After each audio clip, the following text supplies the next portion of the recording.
Side note, I really miss Al McCoy. It's great hearing him. Many of you remember Rex Chapman, the basketball player, right? Some of you know him for his very viral Twitter account, right?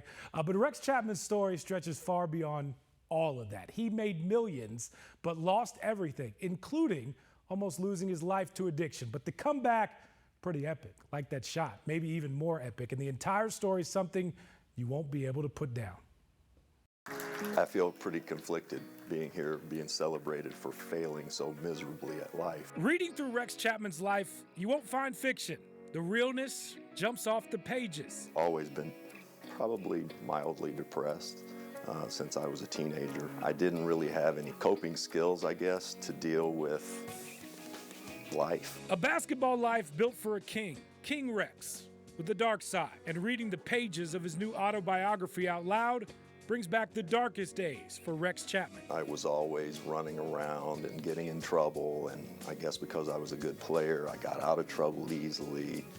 And, you know, that led to a lot of bad behavior. Different is putting his life on paper for the world to read. Rex's bad behavior, battling drug and gambling addictions, costing him relationships, money, and family. Digging out of that has been tough. In the book, I'm just trying to do differently, learning to sit in my bad emotions and not run from them and not self-medicate. That's been the toughest, thing, and still is. One of the saddest moments, 10 years ago, arrested for stealing from an Apple store in Scottsdale. The famous mugshot, a third stint in rehab, and some strong advice from his former college coach, finally getting through. I mentioned in the book a good friend of mine, Rick Pitino, and Rick looked at me and said, listen, you're gonna eat a lot for a while. He said, but at first it's gonna feel like a big beach ball size. And then, if you keep doing the next right thing, it's going to go to a basketball-sized ball, and then a volleyball. Keep doing the right thing, and then a softball, and then a baseball, and then a ping pong ball, and then a pebble. And for whatever reason, I latched onto that. Keep doing the right thing, and those relationships come back, especially with his 4 kids. I regret how I lived my life. A large part of my kids' lives, I was a drug addict. So I'm trying to do better for them, and hopefully this will help them know me a little better. Life is better, healthier, happier, and basketball is playing a major part in that. I am vice president of nothing. Rex spends a lot of time around the game, courtside, consulting for the Suns.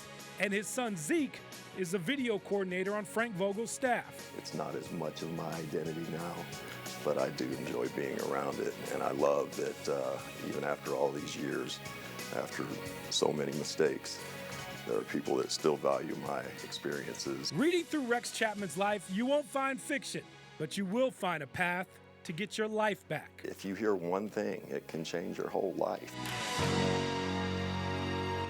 I love seeing that smile from Rex. You see him all the time at the arena. People light up truly when he is in the room, and he really lives by what Rick Pitino said. Every day, he's just trying to make life better and better for those around him, his family. He's done that. He's reconnected with all his kids, and this is tough because he hated the word celebrating. Like, he doesn't like this book tour, but he hopes his words and the truth to them can help everybody around him. And if somebody's going through something like that, those words can help you too. Yeah, that story is powerful, and it will help people. Thank you for sharing your story with us, Rex. Yeah, Rex is